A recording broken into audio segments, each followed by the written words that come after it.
جی، میرا سوال یہ ہے کہ ہم نماز میں اور اکثر تراویح کی نماز میں قرآن کو بغیر سمجھے پڑھتے ہیں، اور اکثر یہ دیکھا جاتا ہے ہمارے ہندوستان پاکستان میں کہ لوگ قرآن کو بغیر سمجھے نماز میں پڑھتے ہیں اور اس کو یہ صحیح بھی مانتے ہیں کہ ہماری نماز قبول ہو جا رہی ہے، لیکن آپ کا ایک ویڈیو دیکھا تھا جس میں آپ یہ پڑھنا اس کا کوئی فائدہ نہیں ہے، تو کیا اس لحاظ سے مسلمانوں کو قرآن کو سمجھنا یا پھر لینگویج کو سمجھنا فرض ہے؟ اس تعلق سے آپ کی کیا رائے ہے؟ آپ ٹھیک ہے، آپ کی آواز بیچ میں سے تھوڑی سی کٹ گئی تھی، مگر آئی تھنک آپ کا سوال واضح ہو گیا. بہت شکریہ. میرے نزدیک تو کسی کتاب کے بارے میں یہ خیال کرنا کہ اس کو بے سوچے سمجھے بھی پڑھا جا سکتا ہے، یہ بالکل خلاف عقل بات ہے. کتاب ہوتی ہی اس لیے ہے کہ اس کو سمجھ کر پڑھا جائے، یہ جانا جائے کہ اس میں کیا لکھا گیا ہے. قرآن اللہ کی کتاب ہے. اللہ کی کتاب اگر آپ کو عربی آتی ہے تو تب بھی آپ سمجھ کے پڑھیے، اور اگر عربی زبان سے واقف نہیں ہیں تو ہر زبان میں اس کے ترجمے اچھے اہل علم نے کر دیے ہیں.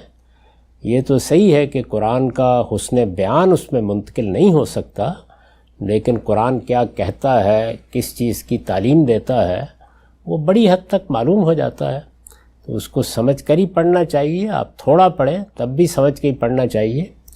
البتہ اس کے ساتھ قرآن مجید کے عربی الفاظ کی تلاوت یہ اپنی جگہ ایک بڑی اہم چیز ہے، اس لیے کہ انسان صرف فہم اور صرف عقل نہیں ہے، وہ اپنا ایک نفسیاتی وجود رکھتا ہے.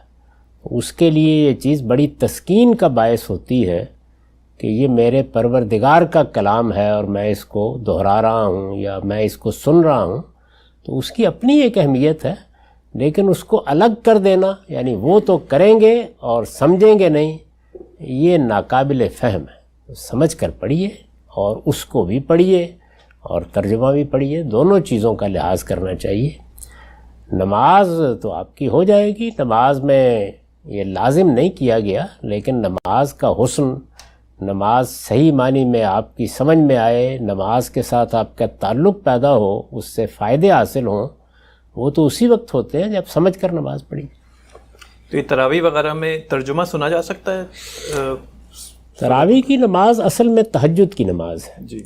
تو تہجد کی نماز تو آپ کی نماز ہے، آپ اس میں جو لازمی اذکار ہیں وہ کریں گے، یعنی سورہ فاتحہ پڑھیں گے، سورہ فاتحہ کے بعد قرآن کا کوئی حصہ ملائیں گے، اس کے بعد آپ کی نماز ہے. اس میں آپ جو چیز چاہے سنیں، جو چیز چاہیں پڑھیں، تسبیح کریں، تحمید کریں، قرآن مجید کی ہدایت سنیں، باقی میں اجازت ہے. لیکن اس کا یہ تقاضا پورا کرنا پڑے گا کہ آپ نے سورہ فاتحہ پڑھی اور قرآن کا کوئی حصہ قرآن ہی کی زبان میں، یعنی عربی زبان میں جیسے کہ وہ ہے، وہ ساتھ ملا دیا.